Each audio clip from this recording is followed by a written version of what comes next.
Hi friends, ఈరోజు వచ్చేసి నేను రవ్వ లడ్డు ప్రిపేర్ చేస్తున్నాను అనమాట. చూడండి, పాన్ పెట్టి పాన్లో వచ్చేసి నెయ్యి యాడ్ చేశాను అనమాట. ఒక 5 స్పూన్లు నెయ్యి యాడ్ చేశాను.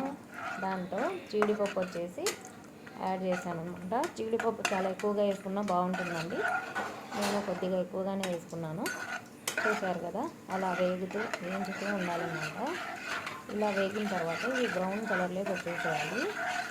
వీటిలోనే నేను 5-6 అలా ఇలాచి కూడా దంచి వేసేసాను.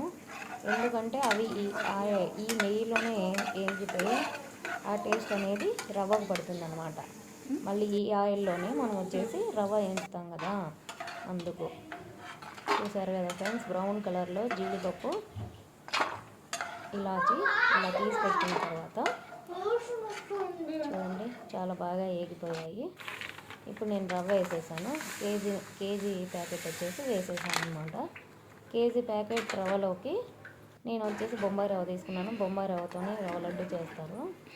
బొంబాయి రవ్వ దీంట్లోకి వచ్చేసి కిలో వచ్చేసి షుగర్ కూడా పడుతుందండి. చూసారు కదా, రవ్వ ఇలా సిమ్లో పెట్టి బాగా వేయించాలి. వేగిన తర్వాత అలా బ్రౌన్ కలర్లో వచ్చేసింది.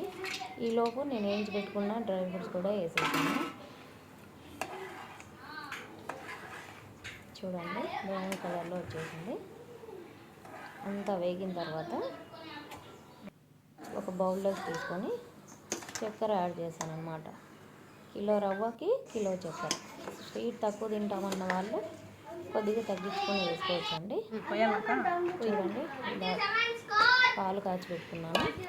కింద కూర్చొని నేను మా ఫ్రెండ్ ఇద్దరం కలిసి రవ్వ లడ్డూలు తయారు చేస్తున్నామండి.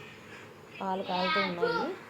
ఆ పాప అంటుంది, కాలుతూ ఉన్నాయి కదా, వేడి తక్కువ తర్వాత చేద్దామని. నేనైతే చేసేద్దాం పట్టు ఆడతాయని చెప్పి చేసేస్తున్నాను.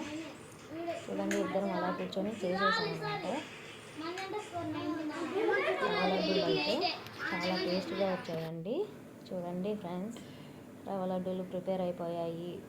రవ్వ లడ్డు అంటే ఇష్టం ఉన్న వాళ్ళు లైక్ చేసి షేర్ చేసి, మా ఛానల్ ఫస్ట్ టైం చూస్తుంటే సబ్స్క్రైబ్ చేసుకోండి. ఈ ఛానల్ నచ్చితే చూడండి ఫ్రెండ్స్, ఎంత బాగున్నాయో. మీరు కూడా ట్రై చేయండి ఫ్రెండ్స్. మీరు కూడా ట్రై చేసి కామెంట్ సెక్షన్లో కామెంట్ పెట్టండి.